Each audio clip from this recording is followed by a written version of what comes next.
na hasa kuhusiana na hii shughuli ya mitihani ya kitaifa. Mtazamaji, kumbuka ni shughuli ambayo tunaiangazia kote nchini katika maeneo kadhaa, na sasa tunaelekea katika eneo la Eldoret, kaunti ya Uasin Gishu, ambako na mwenzangu Elvis Kosgei kuweza kutujuza hali ilivyo katika maeneo hayo. Elvis, hali ya mtihani wa kitaifa KCPE ikoje katika eneo hilo la Uasin Gishu?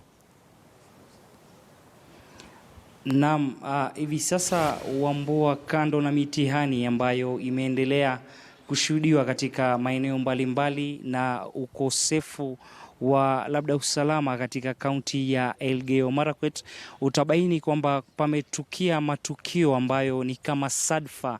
Manake siku ya pale jana tuliweza taifa liliweza kukumbwa na biwi la simanzi baada ya askofu Cornelius Korir kuweza kutuacha, lakini licha ya hiyo yote tukashuhudia kwamba mambo yakiendelea kwenda shwari. Manake tumezunguka mji wa Eldoret na tumefahamu fika kwamba wanafunzi wanaendelea na mitihani. Kama nilivyokutajia kwamba katika eneo la Murkuto, kaunti ya Elgeyo Marakwet, kulikuwa na visa vya utovu wa usalama, na OCPD wa pande hizo Leminjiru akaweza kudhibitisha, lakini kusema kwamba wameweza kudhibiti hali. Kwa hiyo ni mambo ambayo tumeweza kuwa tukishuhudia, huku wanafunzi takriban zaidi ya 20,000 wakiweza kufanya mtihani wao hii leo. Mbali na hayo, kita kambi katika dayosisi ya Eldoret, ambapo mapema leo palikuwa na kutoa taarifa zaidi hasa kuhusiana na mipangilio ya mazishi ya mwenda zake Askofu Cornelius Korir, na kwa mara ya kwanza familia yake imeweza kufika katika dayosisi hii, na tutakuwa tunazungumza na wao ili kutueleza hasa ni yapi ambayo tutarajie. Manake kwa mujibu wa askofu wa kaunti ya Homa Bay ambaye ni Philip Anyola, amesema kwamba wamebadilisha tarehe ya mazishi kutokea tarehe 6 hadi tarehe 11. Lakini labda niweze kuzungumza na nduguye askofu mwenda zake. Je, labda wewe kama familia, nafahamu kwamba mliweza kufika jana na habari za msiba na joli au uliweza kuwafikia hasa mkiwa katika kaunti ile ya Bomet, lakini leo mna yapi hasa katika nyie kuweza kufika katika dayosisi hii? Tumefika jana jioni katika dayosisi hii ya Eldoret tukitoka nyumbani. Mimi natoka Nakuru na my brothers wengine wametoka Bomet. Sisi tukiwa sana na matokeo ya kifo ya our brother Bishop, na tunajaribu kushikana pamoja na diocese ya Eldoret na bishops tupange mazishi yake, na tunashukuru sana wakaji wa Eldoret kwa ushirikiano ambaye tumeshikana pamoja kupanga mazishi yake.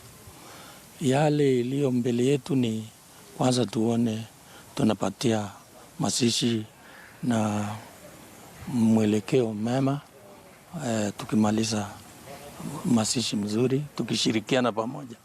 Kwa hivyo mimi yangu ni kwa niaba ya family, tunashukuru wakaji wa Eldoret na Kenya jumla kwa yale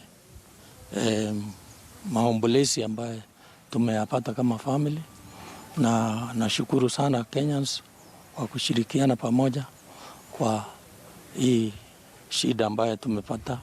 Hasa zaidi nasema asante kwa Rais na Vice President na wale viongozi wote wa Kenya ambaye tunaomboleza pamoja. Kwa hivyo mimi nachukua nafasi hii kusema tunashirikiana na kanisa kwa mambo ya kupanga mazishi yake. Zaidi ya hiyo, mimi nataka our brother in law here aongeze machache juu ya mpango. Asante.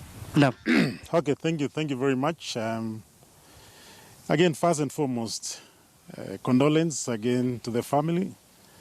I'm also a family member. I married, these are my brother-in-laws. I married their last born sister, who is Pauline, is here. As it has been said, I think this is a very sad moment for us as a family, especially on passing on of Bishop Cornelius Korir. And we also like to take this opportunity to thank all the well wishers. We have received a lot of condolences from many people in life, and we're talking about the government headed by, we also got from His Excellency the President and Deputy President and all the senior government officials and all the churches, dioceses here in Nakuru, in Eldoret, Nakuru, Kericho, and all the other parts. So I think this is something overwhelming, and we are very, very happy as a family so far what we have been assisted. I think, again, a lot have been said about late Bishop Korir. First of all, he stood for peace. And I came here last Saturday. I saw him in the hospital. And there are one or two things which he mentioned to me. First of all, is he thanked the government for doing a lot of good work, and especially in this part of this region, especially in roads, in terms of power, in terms of all the infrastructure and so on. I think that is something which he said. And then second is peace, in terms of he'll pray for the peace, especially during this trying moment. And I think that is a message which he must be able to take as Kenyans.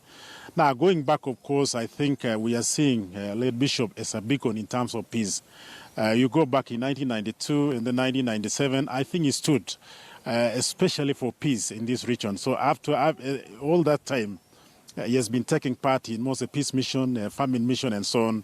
So I think we remember him for the peace he contributed, especially to make sure that people coexist peacefully in this part of in this region.